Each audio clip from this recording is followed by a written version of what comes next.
Hello friends, कैसे हैं आप सभी दोस्तों। बहुत बहुत बढ़िया होंगे। पूरा विश्वास है मुझे ये आपके साथ में रहकर। दोस्तों, इसी बात को आगे बढ़ाते हुए आज हम 3 नंबर के 1-2 सवाल रह गए हमारे, वो ले रहे हैं, प्लस आज कुछ सूत्रों को भी ले रहे हैं दोस्तों। पहला सूत्र है बेटा अपना, ध्यान से सूत्र सीखेंगे। अब ये सूत्र बेटा 1-2 नहीं, बहुत सारे सूत्र हैं, इसलिए मैं चाहूँगा मेरे हर एक बच्चे ध्यान दें इसमें। सबसे पहला सूत्र है बेटा नई आय बराबर, सूत्र है नई आय बराबर पुरानी आय प्लस, फिर से एक बार ब्रैकेट में, पुरानी आय गुणा सूचकांक में वृद्धि बट्टे में 100, खाली इन दोनों के बट्टे में 100। फिर से एक बार बोलना चाहूँगा दोस्तों, सूत्र यहाँ पर नई आय बराबर पुरानी आय प्लस पुरानी आय गुणा सूचकांक में वृद्धि बट्टे 100। ये क्या होगा? तो दोस्तों आपको थोड़ा हिंट भी दे रहा हूँ, उदाहरण समझा रहा हूँ, मौखिक सवाल आ रहा है तो समझा ही रहा हूँ बेटा। दोस्तों, नई आय यानी मान लो किसी व्यक्ति की वर्ष 2010 में आय मान लो 20,000 रुपये महीने हुए। अब 2015 में उसकी आय ज्ञात करनी है, तो 2010 यानी पुरानी आय दी है, उससे नई आय ज्ञात करनी है। तो सूत्र है नई आय बराबर पुरानी आय प्लस पुरानी आय गुणा सूचकांक में वृद्धि बटे 100। दोस्तों, फिर हमारे पास एक नया सूत्र आज हम सीखेंगे, वास्तविक वेतन का। वास्तविक वेतन का सूत्र है वास्तविक वेतन बराबर मासिक वेतन बटे जीवन निर्वाह सूचकांक गुणे में 100 दोस्तों। और सूत्र नंबर तीसरा हमारा वास्तविक वेतन, ये क्या होगा? तो सवाल में लिखा होगा वास्तविक वेतन ज्ञात करिए, तो वास्तविक वेतन बराबर मासिक वेतन बटे जीवन निर्वाह सूचकांक गुणे 100। इसी तरह से होगी दोस्तों हमारे पास में मुद्रा की क्रय शक्ति। ये भी एक नया शब्द है, ये सब 2-2 नंबर में दोस्तों बहुत सारे सवाल है। मुद्रा की क्रय शक्ति बराबर 1 बटे जीवन निर्वाह सूचकांक गुणे 100।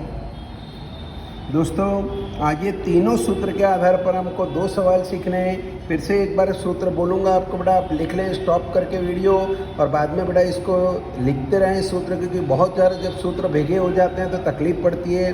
नई आय बराबर पुरानी आय प्लस कोष्टक में पुरानी आय गुणा सूचकांक में वृद्धि बटे 100।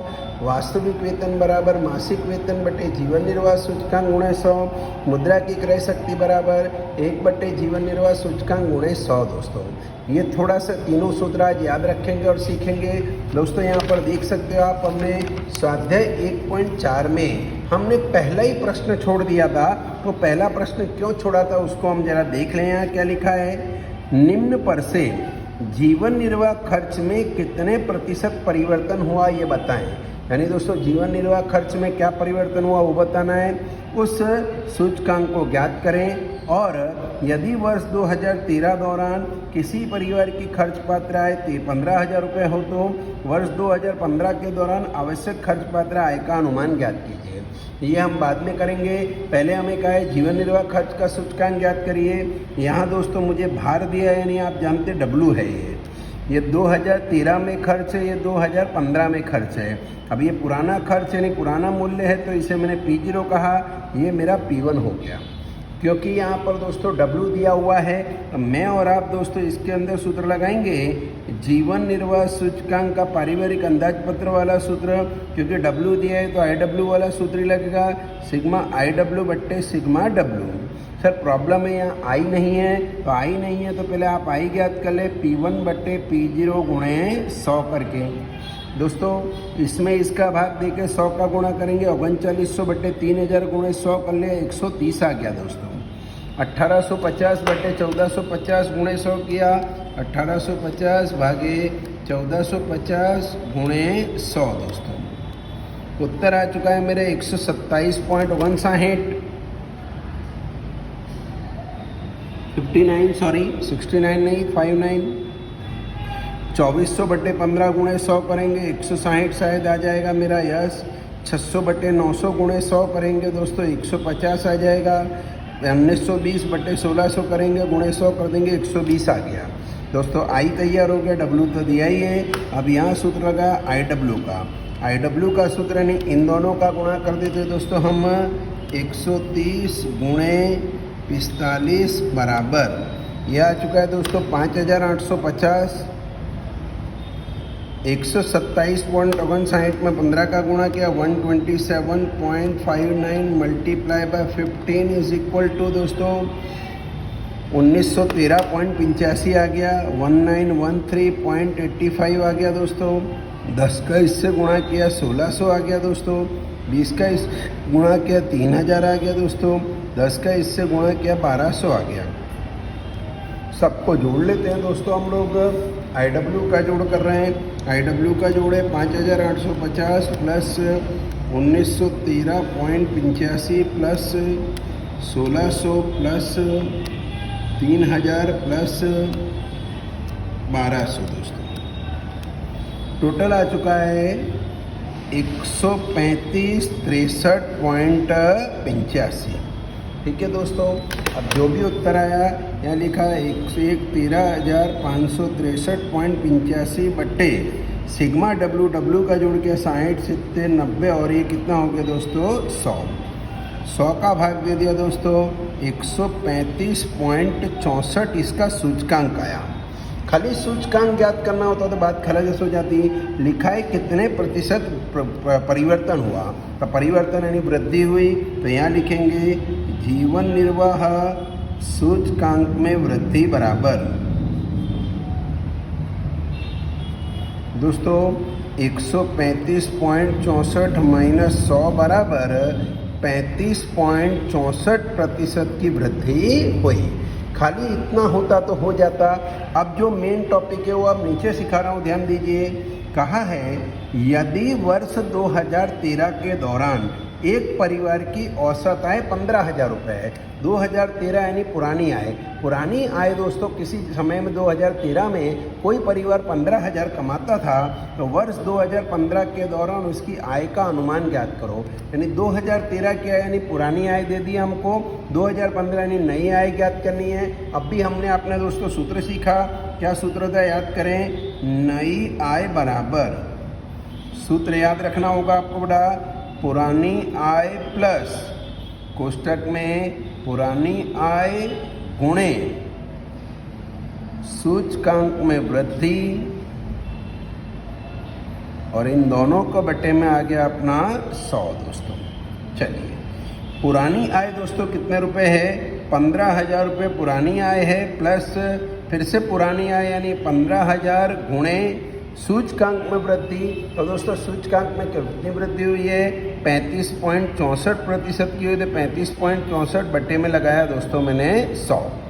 चलिए 15,000 का 15,000 प्लस दोस्तों यहाँ 15,000 और 35.64 का गुणा करके 100 का भाग देंगे। 15,000 गुणे 35.64 भाग में 100 दोस्तों आ गया दोस्तों 5,346। दोनों को जोड़ दिया दोस्तों तो 20,346 रुपये। यानी दोस्तों किसी व्यक्ति की आय अगर 2013 में 15,000 रुपये हो तो उसकी नई आय दोस्तों हमको 20,346 रुपये उसकी इनकम रखनी पड़ेगी। बहुत बढ़िया सवाल था, इतना टॉपिक नया था, इसलिए दोस्तों आपको ये सवाल मैंने सबसे छिल्ले सिखाया। इस पर से हम और भी दूसरे सवाल है वो सीखेंगे दोस्तों। 2 नंबर में आएंगे ऐसे सवाल। चलिए एक और सवाल ले रहा हूँ यहाँ दोस्तों। सवाल लिखा है सेक्शन ई का 7वां प्रश्न है दोस्तों। निम्नलिखित जानकारी की सहायता से इसे उसके वास्तविक वेतन का आकलन करो। क्लियर लिखा हुआ है, क्या ज्ञात करना है दोस्तों, वास्तविक वेतन। आगे और भी कुछ है हम बाद में लेंगे, पहले वास्तविक वेतन दोस्तों। अब ये नए टॉपिक आ रहे हैं, बिल्कुल ये 2-2 नंबर के, बहुत ध्यान दीजिए। कभी भी दोस्तों वास्तविक वेतन ज्ञात करना हो तो जो 2 ब्रैकेट दिए उसके बाजू में ही अपना नया सूत्र बना लें, वास्तविक वेतन। आप चाहें तो सूत्र यहाँ भी लिख सकते हैं, नहीं तो यहाँ पर अलग से नीचे या ऊपर सवाल के ऊपर लिख देने का। मैं यहाँ पर लिख रहा हूँ वास्तविक वेतन का सूत्र है मासिक वेतन बटे जीवन निर्वाह सूचकांक गुणे 100। अगर आप ये सूत्र यहाँ नहीं दर्शाना चाहते हैं तो यहाँ नीचे लिखना तो पड़ेगा, आप डायरेक्ट नहीं कर सकते हो, गणना के लिए सूत्र तो बताना ही पड़ेगा। अब यहाँ पर मासिक वेतन ये लिखा है, ये जीवन निर्वाह सूचकांक के सूत्र के अनुसार मासिक वेतन बटे जीवन निर्वाह सूचकांक। मासिक वेतन कितना रुपये है दोस्तों इसका, 15,000 बटे जीवन निर्वाह सूचकांक 120 गुणे 100। ये गणना दिखानी पड़ेगी आपको। फिर से एक बार मासिक वेतन यानी 18,000 बट्टे और जीवन निर्वाह सूचकांक 180 गुणे 100 दोस्तों। फिर से एक बार मासिक वेतन 19,000 बट्टे जीवन निर्वाह सूचकांक 205 गुणे 100 दोस्तों। फिर से एक बार मासिक वेतन 20,000 बट्टे जीवन निर्वाह सूचकांक 220 गुणे 100 दोस्तों।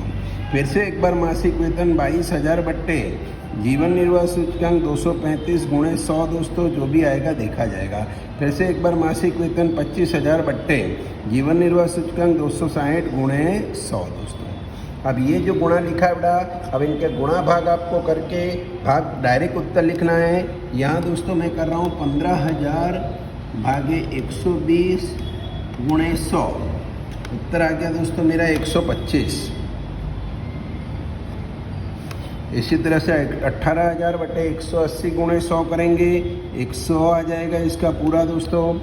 19,000 भागे 205 गुणे 100 दोस्तों, उत्तर आ गया मेरा 92.68।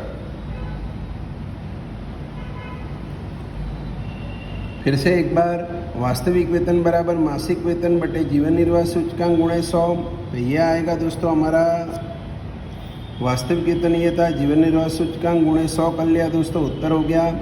इसी तरह से इसको भी करेंगे 22,000